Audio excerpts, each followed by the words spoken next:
Hello, ladies and gentlemen, this is Blue Maxima. I want to talk to you for a little bit about Aconcagua, which is the last time I'm going to say the name of the Argentinian mountain in this game because, good lord, it's surprisingly hard for me to pronounce. I'm just going to refer to it as the game from this point onward. But anyway, this is an interesting situation. This is previously a Japanese exclusive PlayStation 1 game, although it had the incredibly odd thing about it of having entirely English voice acting, to the point where you could actually play through the game end to end by, like, roughly guessing about a few things and being like, hey, this might go here, this might go here, this person might be able to do this thing just fine. However, with this new English translation provided by Hilltop Works, it means that you can read the text conversations that happen between characters and actually understand what items do, which is a nice thing to have.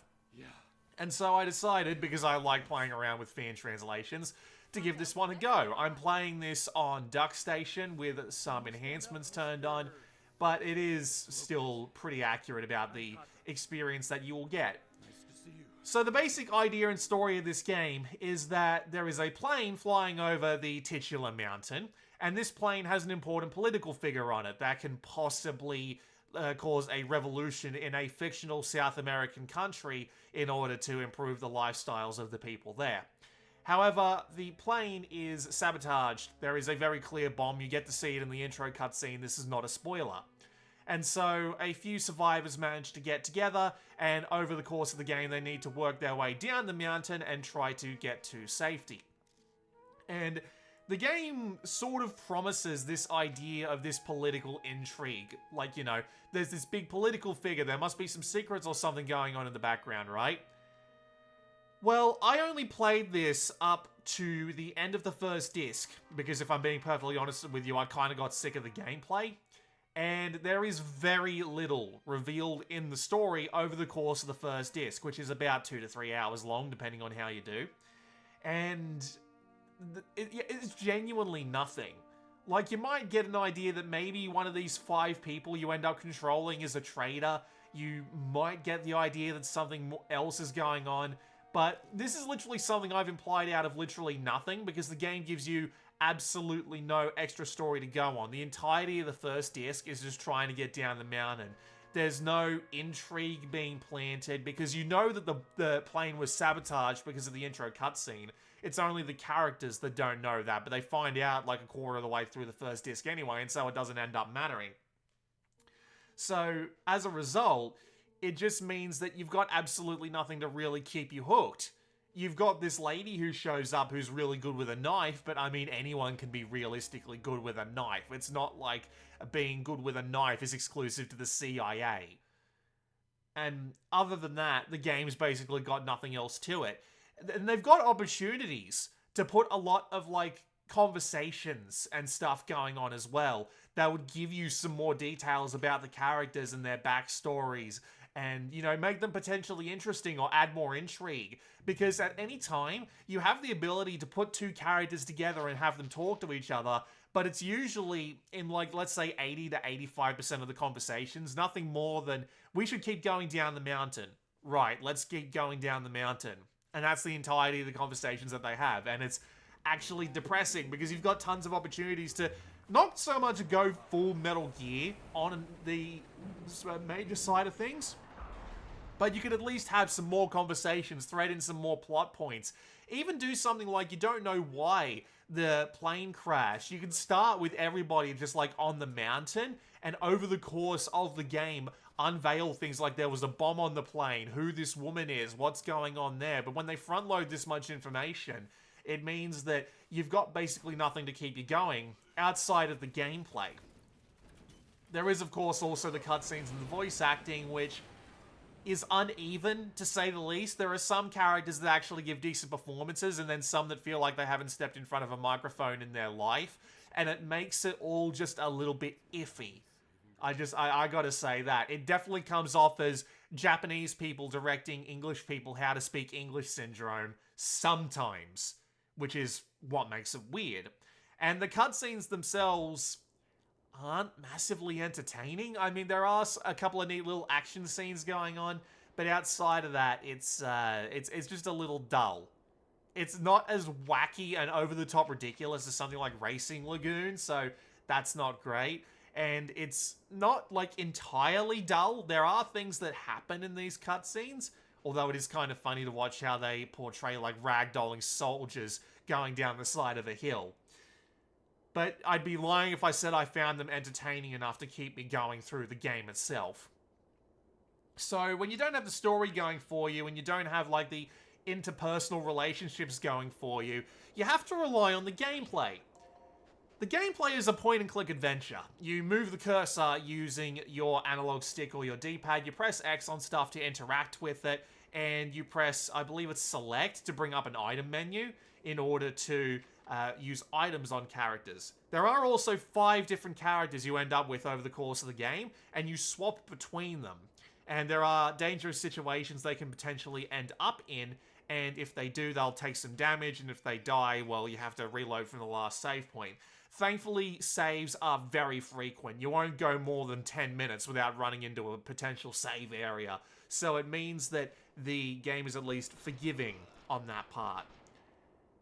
However, it's incredibly fiddly from time to time, so there are a lot of objects and a lot of environmental things you can interact with, and thankfully, the game doesn't like litter the environment with a bunch of different environmental objects to make you wonder what you can interact with, and a lot of the time, you can get close to an object, and the camera angle will change, and if you can use that to determine, oh, I can interact with this item, that's the focus of this camera angle. And a lot of the time, it's nice. But sometimes it's really bloody annoying because you're running around an object trying to find the spot that you can interact with. And there are times where this can absolutely come back and bite you in the ass. For example, there's an example in this video that you're watching here where you need to find an oxygen cylinder hidden inside a tent when you're on a really strict time limit. And I could not for the life of me figure out where the guy needed to stand. I don't know if it was because I had the wrong character, because the previous example of this item being used was actually on a different character, or if I was just having a real trouble trying to find the right spot. So I ended up running around this tent for 90 seconds trying to figure out, hey, this must be something I can interact with, only to figure out, nope, that's not it, and I ran out of time and I had to redo the section again. Again, saves, thankfully, although I am on an emulator, so I can just rewind. But still, kind of frustrating on that part, especially when actually moving is kind of finicky. When the camera angle can change while you're moving and you're working with like a point and click system, it means that you can end up moving towards something that you didn't intend to move towards because the camera angle changed. Or you can't find a way around a particular obstacle, or it takes you a while to get around a particular obstacle because you can't figure out exactly where you need to put the pointer in order to move in that particular direction, and you need to do a sort of like 12-point process in order to get where you're actually going. And it makes it a bit of a pain in the neck to actually move around. Again, it's not a huge problem, but it happens a lot more than I would like to actually see in the game, and so as a result, it kind of makes it a pain to play. What also makes it a pain to play is that the movement speed is kind of slow, the environments can be quite big, and you have 5 different characters, and you need specific sets of characters in order to do specific interactions with specific puzzles. Like, I can't go to one particular item, pick it up, and bring it back for the only character who can read Spanish in the party to read. I have to swap to that character, move them to that point, and then make them read that item. And the worst part is, certain characters are actually kind of useless in certain situations. So, like, I'm not going to be able to do anything related to guards when I'm not playing the lady with the combat knife. So if I go forward and see the guy with the combat knife, I know exactly what I need to do. It's not a puzzle, it's just busy work. And you can't move all the characters at the same time, so it just ends up feeling like a slog, especially when you need to explore with one character, then you need to swap to the other 3 characters, move them through to their items in order to actually finish the puzzle, and it's just a pain in the ass. And it really doesn't help, again, when very specific characters are needed to do very specific things. Like, there's this one segment earlier on in the game that you don't see in this video, which makes half sense. So, you need to take out a helicopter by getting the guy with a life raft to climb up to the top of this thing, over the top of the helicopter, and stand there and wait for someone else to do something down the bottom. That makes sense, because he's the only character who's got climbing gloves. Except they give you a prompt that lets you throw something off the top, and you think you need to do that on a specific timing, but no. Yeah, I'm never great at these games, am I? But Then the person who needs to be down the bottom is one specific character. Actually, I'll spoil it for you if you intend on playing the game, because it's not that late in the game. It's the blonde-haired lady with the combat knife. You need her specifically to be standing in the right spot, do the puzzle at the right timing, and the other guy needs to be up the top. I don't know why it couldn't be anyone else in that situation. Nothing implied that this lady was any good at hooking on a landing string to a piece of aircraft wreckage. I don't know why they insist on doing that. And it makes you incredibly paranoid that these sort of two-person solutions are going to require two specific people, and it's not going to be obvious which one requires which. And it's just genuinely frustrating, if I'm being honest with you. It's very, very frustrating. It's not that massively hard to figure out, and there are walkthroughs for this game available online, so it's not like you can't rely on them if you're stuck. But after the first disc of having these solutions, I just found myself being done, if I was perfectly honest with you. It also doesn't help that, well, actually, to be fair, it does help that after, like, save points and or cutscenes, characters actually do gather back around sometimes. But when you actually know ahead of time that someone needs to be in a specific place because there's, like, an obstacle that only they can surmount, only for them to all be thrown back into the same position, so you have to make them wander out again, it just makes you think, oh, for God's sake, I am so done with this. It's a shame, really, because interesting premise, interesting concept, gameplay has the potential to be really good. A move all characters button would be great, or being able to pair up characters and move them, or even just having them move faster, because for God's sake, the movement speed can be incredibly slow. It looks pretty quick, but when you have to maneuver multiple characters around the same environments, it gets old fast. And the fact that the story doesn't really get going at all on the second disc, you're given a ton of information to start with, and then just basically nothing over the course of the 2 to 3 hour long disc, it just makes it a really big pain in the neck. I guess there are a couple of other things I can mention. It looks decent enough. It has very little in the way of environmental storytelling, which is kind of a blessing and a curse, honestly. I mean, as I said before, it's not that bad that it's not there, because it means that you can't get confused about something potentially being used for a puzzle, and the characters will usually very outright say, this is probably meant for a puzzle, in lesser words, or different words, or what have you. But at the same time, you can look at some of these environments and think they just look very plain and empty, which is a little bit disappointing. When you get to certain areas that have like a couple of dead bodies and some flaming wreckage and a couple of other things lying around, it gives off that environment pretty well. But then sometimes you just got these blank environments that just don't tell you that much of anything, and it's a little bit disappointing in that sense. I already said the sound, the voice acting, I should say, was fine. But I will say that I don't know if this is a bug with the game, the fan translation patch, or the emulator I was using, but sometimes the sound would just get this really annoying screeching sound over the top of it, and it made the game a bit harder to play than it already was. And yeah, there's also some music, but I'd be lying if I said I found it to be particularly engaging or environment setting in any way, shape, or form, so you know, that's not great. And technical performance is mostly okay, although again, I don't know if this is a problem with the emulator that I'm using, or the game, or the fan translation patch, but sometimes you can get stuck in corners and the game's performance will dip into like single frames. Like you'll just be walking in place and the game won't know what to do with itself and it'll start chugging really hard. I don't know what causes that. It's very odd, but that's just how it is. So, Aconcagua. Not great, honestly. I find very little reason to recommend it based off of playing the first disc. I just find it to be a bit of a chore and a bore. And that's always a little bit disappointing, because you'd hope that these fan translation patches would bring along good games, like Community Pom. But sometimes you just get a couple of stinkers. With that said, this has been Blue Maxima. I'll let you watch a bit more of the game. I'll see you all next time.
help.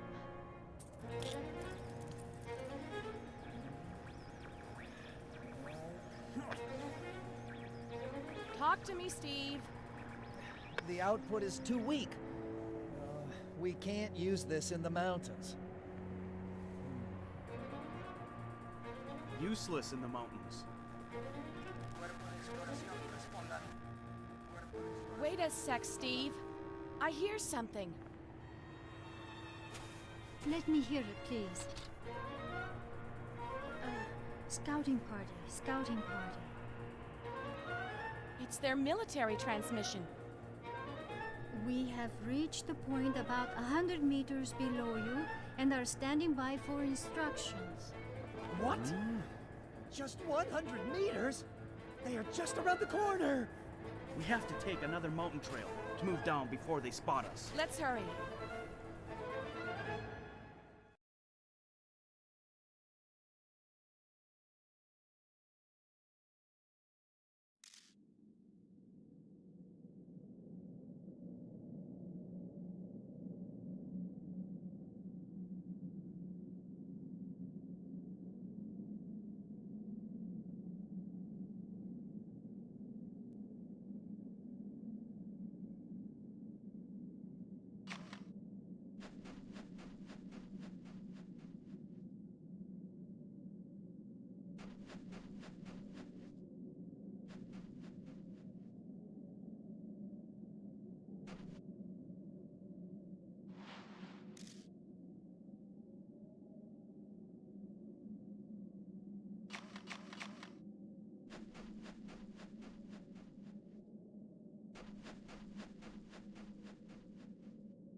This is a map of the area.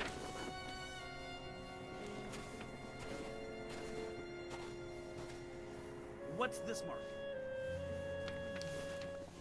This should be the Government Army Communications Facility. I've got an idea. Maybe we can call for help from the base. Hey, wait a minute. Didn't you say that it's a government army facility? That's suicide! I don't think so. This facility is poorly guarded. We can sneak in. Hey, Miss, how do you know so much? What? How do you know the location of the government army base? I am a journalist. I can't reveal my sources. Okay, even if we got access to their transmitter, who the fuck should we call? Is there anybody who'd come up here in the snow? Yes, there is one. I know someone we can turn to. What? There are some units in the government army sympathetic to us. I know one commander who fought with my father for independence. He will help us. Okay, let's go to the communications facility, as Julia says. We can keep descending on this route, can't we? Yeah.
¿Qué es ese ruido?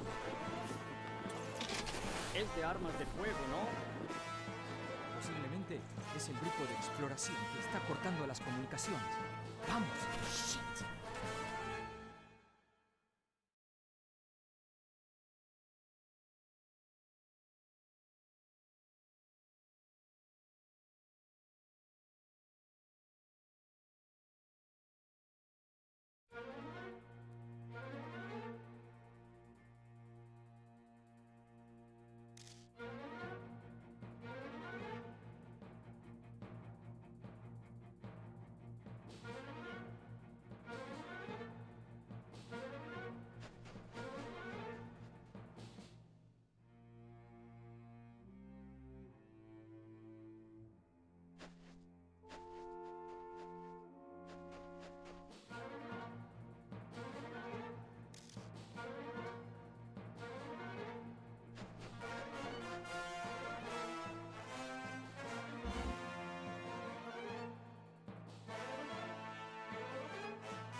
Get behind the rock!